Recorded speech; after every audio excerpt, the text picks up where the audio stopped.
everybody. Welcome back to another episode of the Kentucky Gentleman Podcast. Today's going to be the first episode where I'm actually filming a video. So some of you might get to see on the YouTube channel. Those of you who want to put a face to the voice, it's definitely a good way to do it. Thank you all again for joining me on this beautiful, maybe, it might not even be beautiful, recording it the night before. This is Sunday, the 15th of January.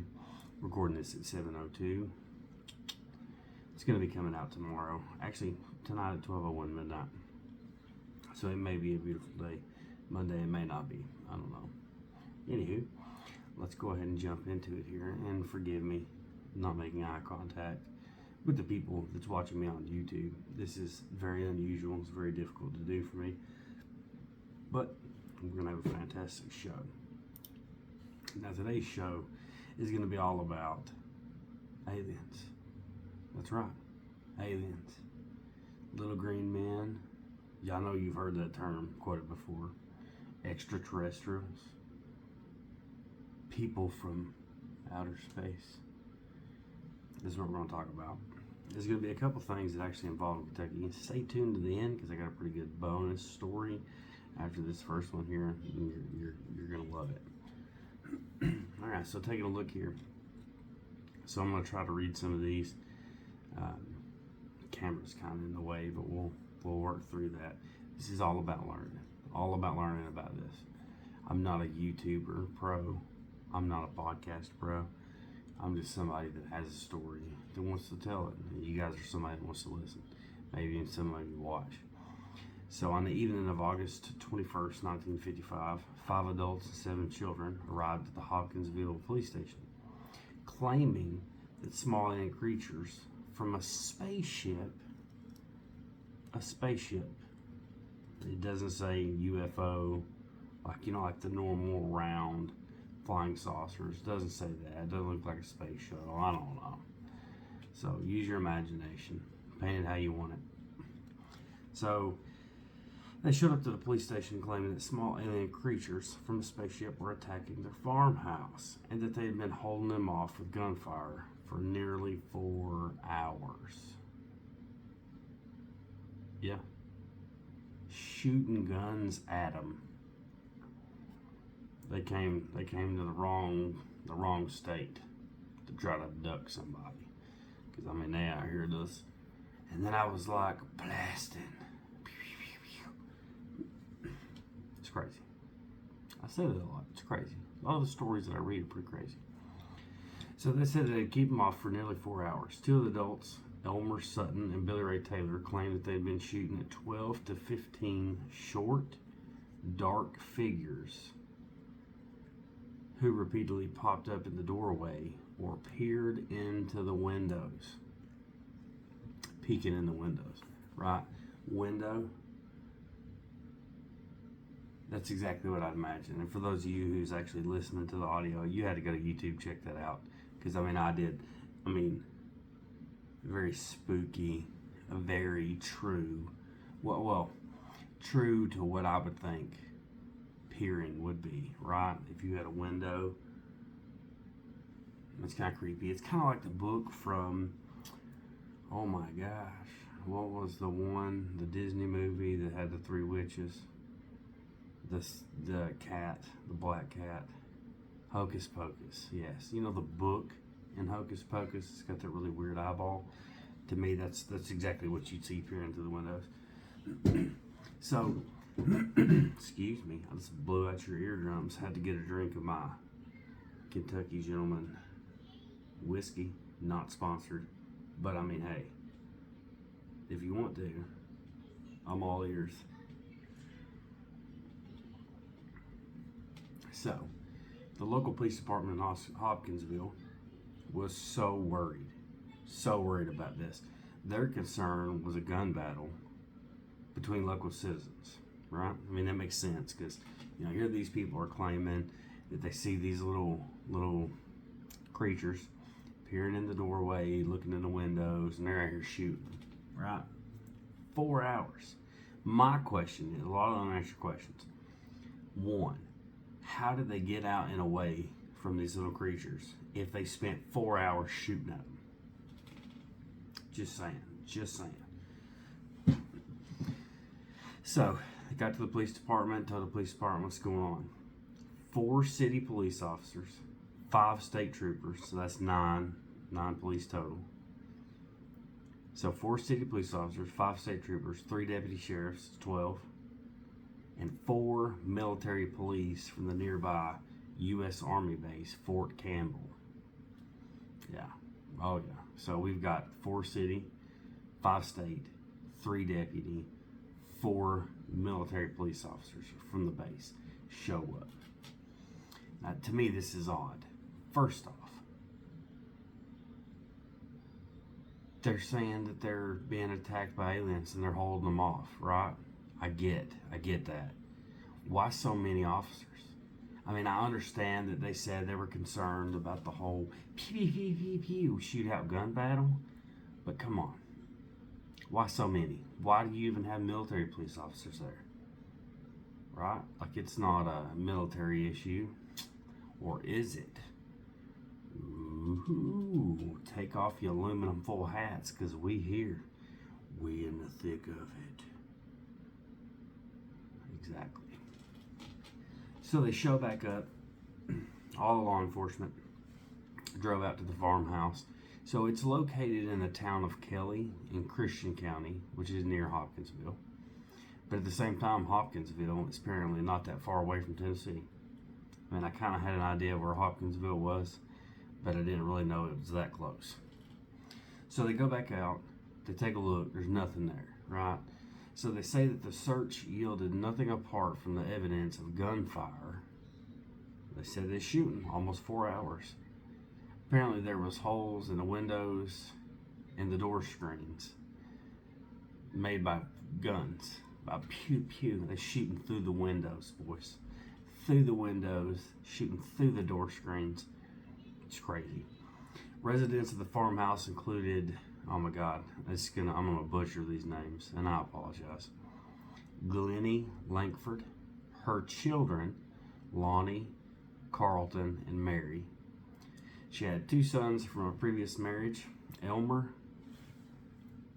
Lucky Sutton, John Charlie J.C. Sutton, their respective wives, Vera and Aline, Aline's brother, O.P. Baker, Billy Ray Taylor, and his wife, June. Both the Taylors, Lucky and Vera, were reportedly carnival workers who were just visiting the farmhouse. Looks like the next day, the neighbors had told officers that the families had packed up and left because the creatures came back about 3:30 in the morning. Yeah, came back, right? 12 to 15 short, dark figures showed up. They held them off with gunfire, made it to the police station. Police showed up, found nothing. Found nothing but bullet holes. That's it, just bullet holes. So let's take a look.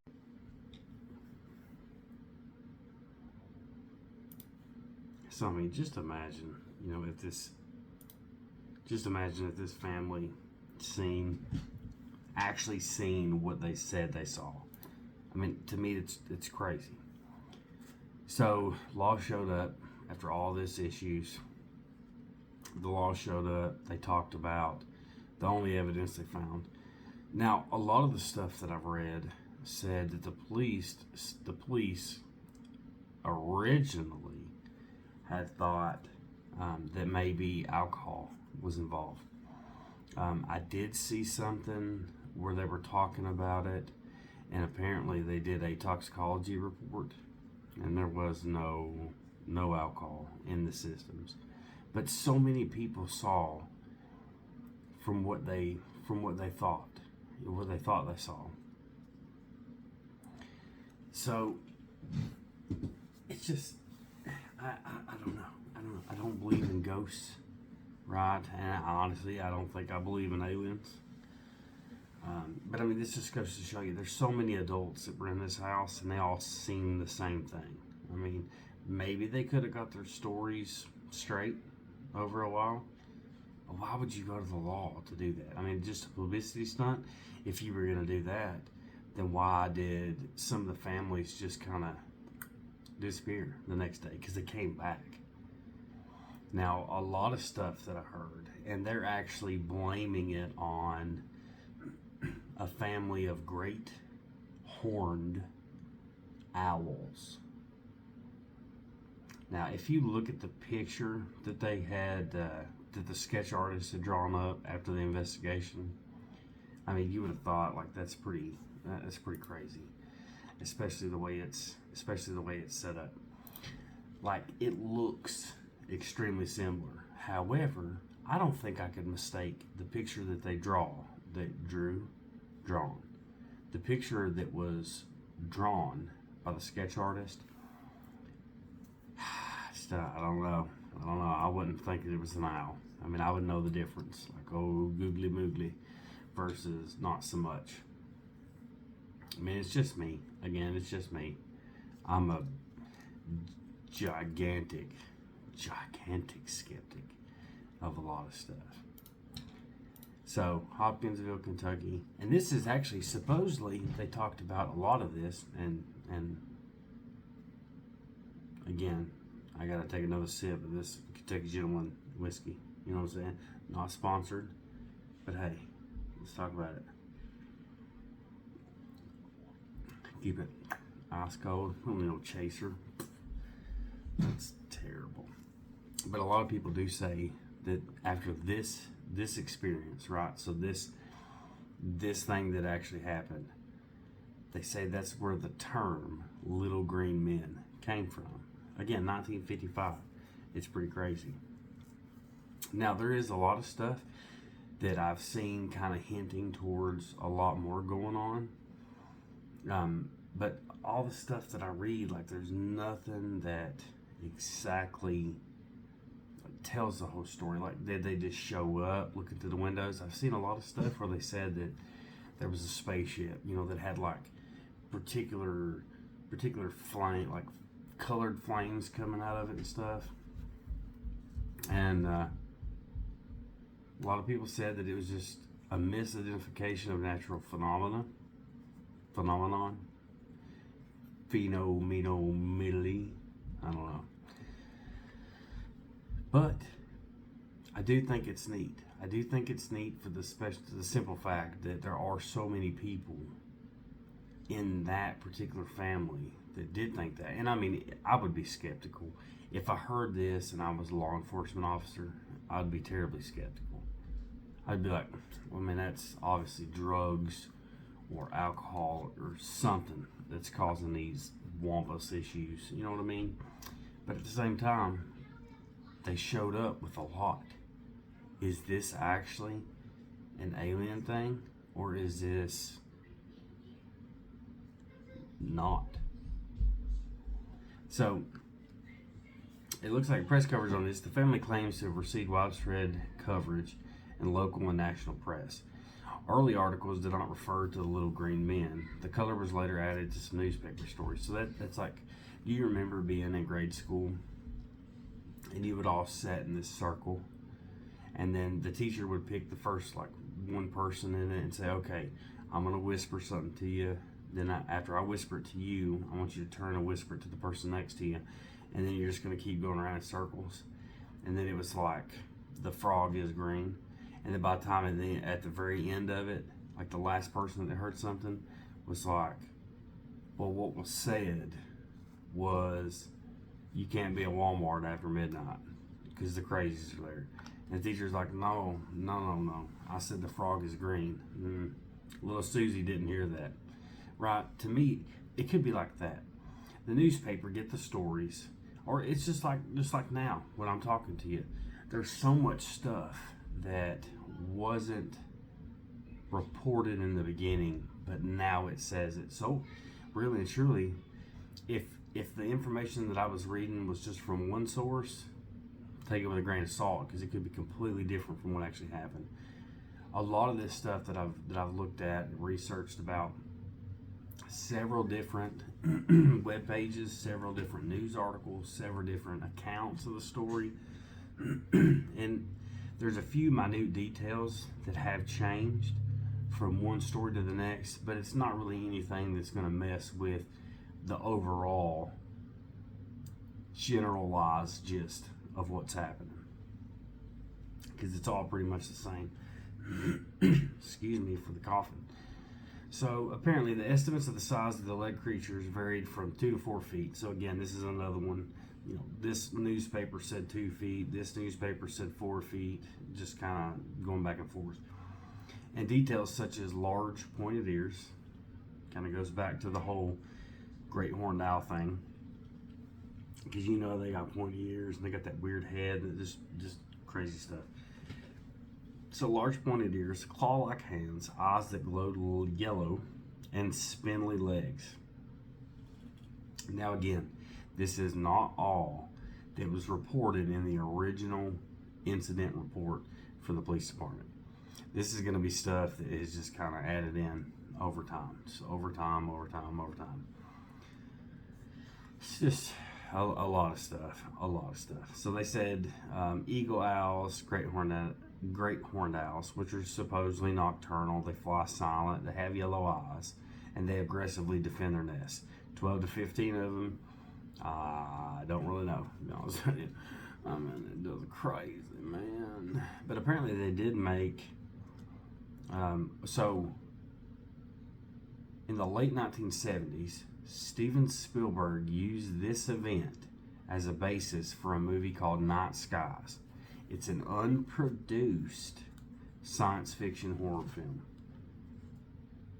Man. And then apparently the 1986 comedy horror film Critters is loosely based on the event. Like, that's dope, if you ask me. That is dope.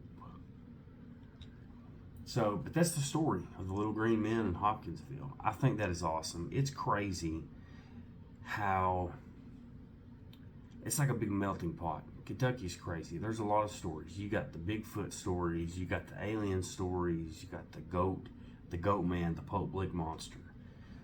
You've got, as I talked about, like the pig house, right? It's not a monster, spooky stories. It probably ain't even nothing that's actually happened. But the urban legends, the stories are out there. I love Kentucky. Straight up love it. I think it is fantastic. I mean, it's beautiful. We got tons of waterfalls. We've got lakes. We've got woods. And I actually seen a sign coming out of Lancaster, coming home, and it said, "Welcome to the Kentucky Wildlands." Like, that's great. I mean, I don't really think Stanford is a wildland, because I mean, we're like 2 minutes away from Walmart and the 5-star, but still. But I love Kentucky. I love Kentucky. And as you can check out here, I talked about Friday the 13th. Yeah, buddy. So that's my hands, my arms fat, a lot of pudginess here. But that's the outline of Kentucky. Milestone Tattoo Studio, man, they got it going on. All right, here's our bonus. So, Stanford, Kentucky, okay? On January 6, 1976, Mona Stafford and Elaine Thomas climbed into Louise Smith's Chevy Nova. 76, man, they don't make cars like that. So they climbed into the Chevy Nova to celebrate Mona's 36th birthday. They chose a restaurant in Lancaster, Kentucky for the celebration, excluding any alcohol, because no alcohol. They finished their meals and returned home to Liberty, Kentucky, around 11:15. After turning onto Highway 78, the women saw an enormous metallic disc-shaped object in the sky. It had a large dome and crimson-colored lights. They thought it was an airplane on fire. Could you imagine? Airplane on fire, especially back then. Like, who you calling, bro? You'd have to go find a payphone, pull over, and then call it. They thought it was an airplane on fire, but soon realized it wasn't. They described the object as being larger than 2 houses. Within minutes, a blue light engulfed the car's interior and seized control of the car. The car drove itself as it reached speeds up to 85 miles per hour. That's fast, son. Whew. Afterwards, they found themselves in a pasture. Okay, for those of you who are not from here, because I do understand that a lot of my listeners are very very diverse. There's a lot. Not even all of you's from here. So when I say pasture, I'm not talking about pasture like the church, not the pastor. It's the pasture. It's where the cows go poo-poo and eat and stuff. So they found themselves in a field near the highway. Everything had gone silent. The UFO had vanished. The frightened trio went ahead and headed back home to Liberty. Once the women arrived at Louise Smith's home, they noticed it was actually 1:20 a.m. And they even confirmed the time with the neighbor. Now, if it's 1 o'clock in the morning and my neighbor comes running over beating on my door, right? I got a little flippy flap, it's where the blinds are inside the door. And you have a little button that you move up and down and it does stuff. I'm going to open it and be like, what up? They're going to be freaking out. They're going to be like, oh my God, is it 1:20 in the morning? Bro, I'm going to be so mad because they woke me up to ask me what time it was. I'll get a watch. But then again, in this day and age, you got phones, your cars have it. So maybe it was a little bit different back then. So, but I mean, if you think about it, how in the world was that possible? If they left at 11:15 and that's when they supposedly seen it, and then bam. I mean, that's almost, that's an hour and a half, almost 2 hours. And that's only to drive 35 miles. It should take about 45 minutes-ish. I mean, it's crazy. But, so, after all this happened, they said that it took them a little over 2 hours to get home. But they should have been there closer to midnight, so. But apparently, after all this happened, they had red marks on their necks, a painful burning sensation in their eyes, a painful burning. Look at that mustache. What the freak, man? Jeez, oh Pete. Look at that. I can't grow a mustache. Beard, I got you, fam. Mustache, it's like a Post Malone mustache. Can't handle it. And then if I shave all this off and just left this, no sir, no way. So anyway, but they also had an unquenchable thirst as they binged on cold water in Louise's trailer. They contacted the police and a local naval recruiting station for help. The story didn't get much attention until it reached an investigator. Now, an investigator by the name of Jerry Black is an investigator with the Mutual UFO Network, the MUFON. Never heard of that until today. So originally, the women didn't want to talk about it. After they reported it, tried to get help. I mean, could you imagine going to the public and being like, oh, I got abducted by aliens? I don't really know what happened, but they were there and then they weren't, and I was there, and then I was in a field. A little over 2 hours later. I mean, they're going to be like, well, easy on the meth, Shane. Like, Jesus. You shouldn't smoke so much. But Jerry Black, the investigator with MUFON, the Mutual UFO Network, did actually talk them into giving a statement. I mean, it's just mind blowing. Happened in Stanford. Now, so Stanford has let's go back. So Stanford, there's a gentleman named Kurt Folger.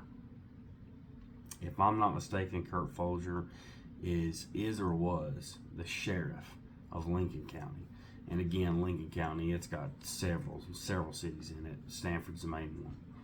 So apparently, February 22nd, 1978,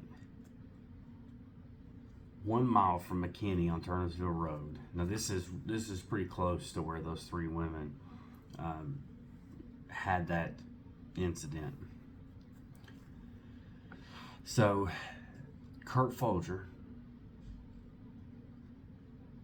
sighted a UFO. Apparently the UFO was gray colored, round with a square top, had red, white, and green lights. So Kurt Folger told the police the object also had a window. After being contacted by the police, Major James Wagner of the Strategic Air Command based at the Bluegrass Army Depot instructed his crew chief to direct the radar toward the Stanford area, but they seen nothing out of the norm, nothing unusual that would make them think that.